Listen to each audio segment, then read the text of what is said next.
Na noite de hoje, domingo, 2 de maio, nós vamos retomar o nosso estudo do Evangelho segundo o Espiritismo. Essa obra incrível que foi transmitida pela equipe espiritual em nosso benefício. E nós vamos hoje tratar da introdução dessa obra, de suma importância, a reflexão em cima dessa introdução. Eu fiz aqui um sumário dessa introdução, mas eu aconselho aqui todos, no seu devido tempo, disponível, façam uma leitura reflexiva em cima dessa introdução. Porque, meus irmãos, a gente não tem uma ideia exata do monumental trabalho de Kardec. Ele realmente foi alguém destacado. Hoje, uma hora antes de iniciarmos o nosso estudo, eu estava avançando na leitura do livro, o Livro dos Espíritos, a narrativa histórica e lendária do Livro dos Espíritos. Teve um ponto que eu achei interessante e eu marquei aqui para a gente refletir. Existe um momento, porque no dia 18 de abril de 1857, Kardec reúne na casa dele todos os que participaram, digamos assim, da feitura do livro. E nessa reunião, várias pessoas falaram. E tocaram num ponto quando o Espírito Verdade fala que Kardec era o escolhido. E eles ficam falando sobre a questão de missionário. Kardec é o missionário. Kardec se desculpa e diz que não. E ele usa um texto, ele usa uma expressão que é interessante. Aí a gente percebe a humildade de Kardec e o senso crítico que ele tem. Ele diz assim, olha, missionário, ao rigor do termo, não é aquele que aceita e começa uma tarefa, mas é aquele que leva adiante e termina bem uma incumbência. Quer dizer, ele está dizendo com todas as letras o que realmente é um missionário. Ele está iniciando com o Livro dos Espíritos. E ele continua. Ele diz, o livro, hoje publicado, é apenas o começo. Ele diz, eu aceitei e comecei apenas a tarefa.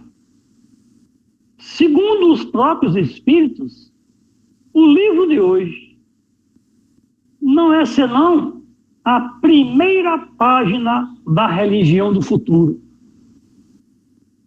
Ele diz que missionário será aquele que, escolhido dentre os adeptos da reforma, conseguir dar corpo à filosofia dos Espíritos, da qual o Livro dos Espíritos é tão somente a introdução. Ele, diante de todos aqueles que o ajudaram a elaborar o Livro dos Espíritos, expressa e demonstra a sua humildade e a sua clareza de entendimento. Então, meus irmãos, nós estamos diante de uma doutrina merecedora da nossa atenção. Nós precisamos verdadeiramente buscar assimilá-la para que a gente possa tirar todo o proveito dela. E aí, nessa minha súmula, nesse resumo que eu fiz da introdução, a gente precisa entender que Kardec coloca nessa introdução que o objetivo dessa obra, o objetivo do livro, o Evangelho segundo o Espiritismo, é o ensino moral do Cristo, exposto nos Evangelhos. Este sim é que será o objetivo desta obra. O ensino moral do Cristo é o terreno onde todos os cultos podem reunir-se. Aqui está sendo colocado que a doutrina espírita não discrimina ninguém e nem nenhuma religião. Ele está colocando que na lição moral do Cristo, todos os cultos devem se reunir. podem se reunir, têm todas as condições de se unificarem, porque amar ao seu próximo, todas as religiões devem pregar e professar isto. O perdão das ofensas, todos e todas as religiões também devem orientar e instruir quanto a essa atitude. Ele diz, continua dizendo, todo mundo admira a moral do Cristo, a moral evangélica, mas poucos, no entanto, a conhecem a fundo e menos ainda são aqueles que os compreendem e sabem deduzir as suas consequências. Esta obra é para uso de todos. Novamente, ele está colocando aberto a doutrina espírita, os ensinamentos desta doutrina a todos. Não existe circunspecção, não a religião é nossa e de mais ninguém. Não. Essa religião é para todos. Ele diz que esse livro é para uso de todos. E ele continua dizendo, desta obra, cada um pode colher os meios de conformar sua conduta pessoal com a moral do Cristo. E aí, a gente vai um pouco adiante e Kardec vai falar sobre a autoridade da doutrina espírita. Nesse campo, nós vamos perceber aqui, isto em 1864, que muita coisa que foi colocada nessa introdução foi visão profética. O que foi dito nesta introdução ocorreu no andamento da doutrina. Então ele começa dizendo assim, se a doutrina espírita fosse de concepção humana, não teria como garantia senão as luzes daquele que a houvesse concebido. E seria uma doutrina pessoal sujeita a ser contraditada. Da mesma forma, se os espíritos que a revelaram se tivessem manifestado a um só homem, nada lhes garantiria a origem, pois seria preciso acreditar sob palavra naquele que dissesse ter recebido deles os seus ensinamentos. Quis Deus que a nova revelação chegasse aos homens por um caminho mais rápido e mais autêntico. Por isso, encarregou os espíritos de levá-la de um polo ao outro, manifestando-se por toda parte, sem conferir a ninguém o privilégio exclusivo de lhes ouvir a palavra. Este ponto é um ponto profético. Os espíritos previram o que viria a acontecer 2 anos após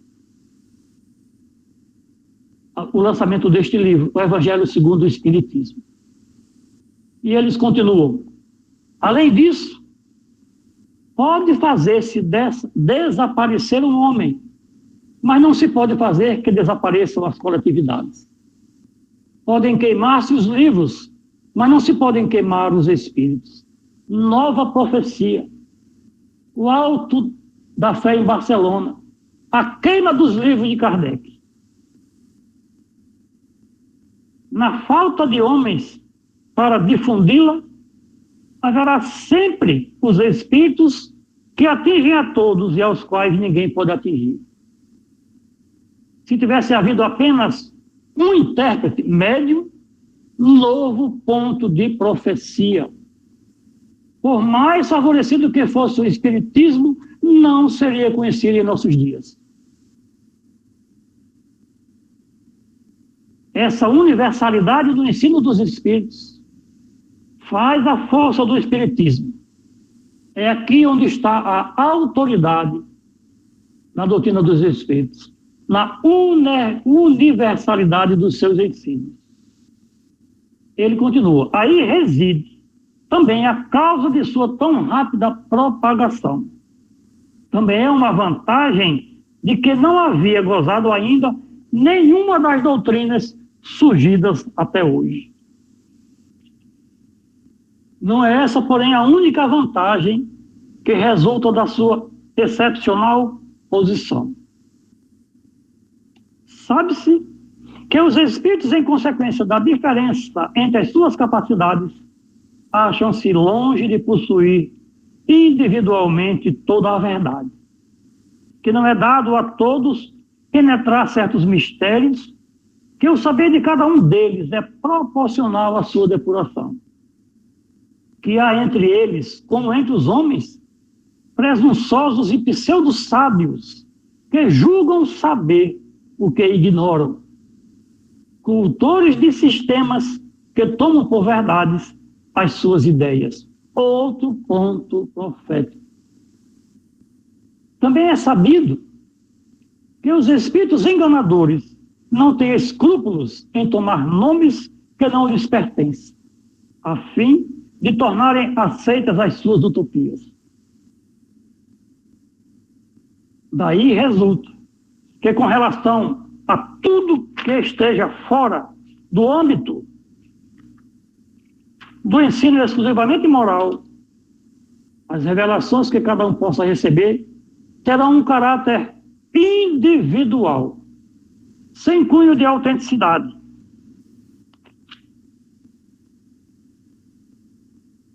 Que devem ser considerados como opiniões pessoais de tal ou qual espírito, e que seria imprudente aceitá-las e propagá-las levianamente como verdades absolutas.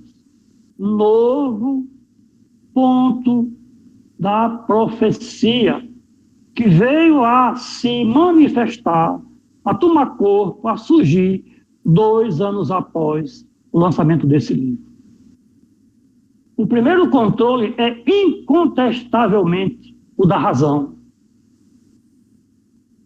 ao qual é preciso submeter, sem exceção, tudo o que venha dos espíritos. Este é o ensinamento que nós temos que guardar muito firme e presente na nossa memória, no nosso consciente, para tudo que venha ser dito a respeito da doutrina dos espíritos, nós colocarmos em evidência. Raciocinar, refletir sobre tudo aquilo que a gente está ouvindo. E, se nós duvidamos, os livros doutrinários nos esclarecerão a respeito de cada um desses pontos que a gente duvide.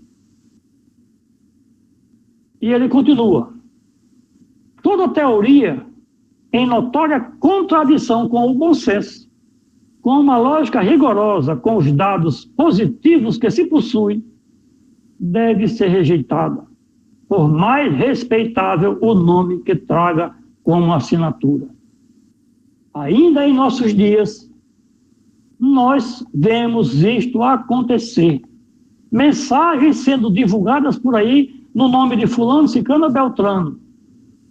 Quando a gente vai analisar a mensagem, está muito longe de pertencer à evolução desses espíritos que, entre aspas, assinam essas mensagens. E ele continua. A concordância no que ensinam os espíritos é, pois, o melhor controle, mas é preciso ainda que ocorra em determinadas condições. A menos segura de todas é quando o próprio médium interroga vários espíritos acerca de um ponto duvidoso. Se ele, o médium, estiver sob uma influência perniciosa ou de um espírito mistificador, este pode dizer a mesma coisa sob diferentes nomes. Não vai ter segurança nem garantia de que é real. Na posição em que nos encontramos, recebendo comunicações de perto de 1000 centros espíritas sérios, disseminados pelos mais diversos pontos do globo, estamos em condições de observar sob que princípios se estabelece a concordância. Essa observação é que nos tem guiado até hoje, 1864. E é também ela que nos guiará nos novos campos que o Espiritismo é chamado a explorar. Esse controle universal é uma garantia para a unidade futura do Espiritismo e anulará todas as teorias contraditórias que venham a surgir. E é aí que no futuro se encontrará o critério da verdade. Outra profecia que nós tivemos a confirmação nos dias atuais. Ele continua. O que determinou o êxito da doutrina formulada, a doutrina foi formulada em O Livro dos Espíritos e em O Livro dos Médiuns, foi que em toda parte todos puderam receber diretamente dos Espíritos a confirmação do que esses livros contêm. Nós que estamos vivenciando fenômenos mediúnicos, a gente percebe que tudo o que está nesses livros é uma pura verdade. O princípio da concordância é também uma garantia contra as alterações que, em proveito próprio, pretendessem introduzir no Espiritismo as seitas que dele quisessem apoderar-se, acomodando-o à sua vontade. Temos que ter o cuidado da preservação da pureza doutrinária. Essa questão de colocar cristais, de colocar numerologia, de colocar pirâmides, de colocar defumadores, isto não é da doutrina. Aqui está o alerta. Não devemos permitir que se introduza na doutrina o que não a ela pertence. O que é do catolicismo é do catolicismo, o que é da Umbanda é da Umbanda, o que é do Candomblé é do Candomblé. E a doutrina permanece na sua pureza. Porque, como nós estamos vendo, o objetivo dessa doutrina é o moral. É o moral que nos interessa. É no moral que nós estamos padecendo de auxílio e orientação, porque não nos observamos ainda. A doutrina está aí para isto, para nos ajudar a fazer uma retrospectiva íntima e corrigir os nossos equívocos. Quem quer que tentasse desviá-la do seu objetivo providencial fracassaria pela razão muito simples de que os espíritos, em virtude da universalidade de seus ensinos, farão cair por terra qualquer modificação que se afaste da verdade. Os espíritos superiores procedem em suas revelações com extrema sabedoria. Não abordam as grandes questões da doutrina, senão gradualmente, à medida que a inteligência está apta a compreender verdades de ordem mais elevada e quando as circunstâncias são apropriadas à emissão de uma ideia nova. Os espíritos levianos, porém, pouco se preocupando com a verdade, respondem a tudo. É por isso que, sobre todas as questões prematuras, há sempre respostas contraditórias. Os espíritas verdadeiramente sábios, se não se sentem suficientemente esclarecidos sobre uma questão, nunca a resolvem de modo absoluto. Declaram que apenas a tratam do seu ponto de vista e aconselham se aguarde a confirmação. Todas as pretensões isoladas, mais uma previsão, mais uma profecia dos espíritos nesta introdução. Todas as pretensões isoladas cairão pela força das coisas, diante do grande e poderoso critério do controle universal. Kardec não sabia disto. Kardec não sabia do que estava por vir mas os Espíritos já alertaram aqui nesta introdução. E ele continua: não será a opinião de um homem que se aliarão os outros, mas a voz unânime dos Espíritos. Não será um homem nem nós, nem qualquer outro que fundará a ortodoxia espírita. Tampouco será um espírito que venha impor-se a quem quer que seja. Será a universalidade dos espíritos que se comunicam em toda a terra, por ordem de Deus. Esse, o caráter essencial da doutrina espírita. Essa, a sua força, a sua autoridade. A opinião universal. Eis o juiz supremo. Nesse imenso concurso, as individualidades se apagam. Esta introdução é riquíssima em informações. Ela nos ajuda, assim como a introdução do Livro dos Espíritos, a entendermos a doutrina e nos sentirmos privilegiados por estarmos estudando-a. Pois se nós vacilamos em não buscarmos aprender a lição do Cristo através dos 4 evangelhos, agora nós temos a doutrina à nossa disposição. Veja só, nós tivemos notícia da vida, do exemplo, das obras e das lições do Cristo através de 4 narradores. Kardec recebeu a doutrina espírita por inúmeros médiuns. E nesta introdução, ele alerta para as atividades privadas, isoladas. Mas mesmo assim, houve aqueles que não seguiram esses aconselhamentos e, lamentavelmente, faliram nos seus objetivos.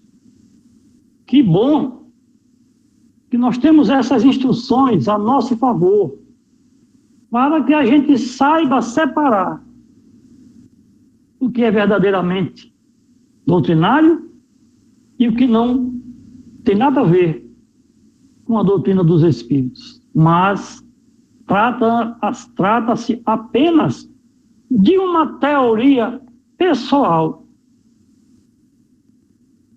transvestida de revelação da revelação. Como se a doutrina espírita precisasse de uma outra revelação. Moisés, o Cristo e a doutrina espírita. E apareceu mais uma. Portanto, meus irmãos, eu vou encerrar a minha participação na apresentação desta introdução desse livro, convocando a todos para que a gente juntos siga firmes no estudo desse livro, que certamente só nos trará benefícios. Agradeço a atenção de todos. Espero ter sido útil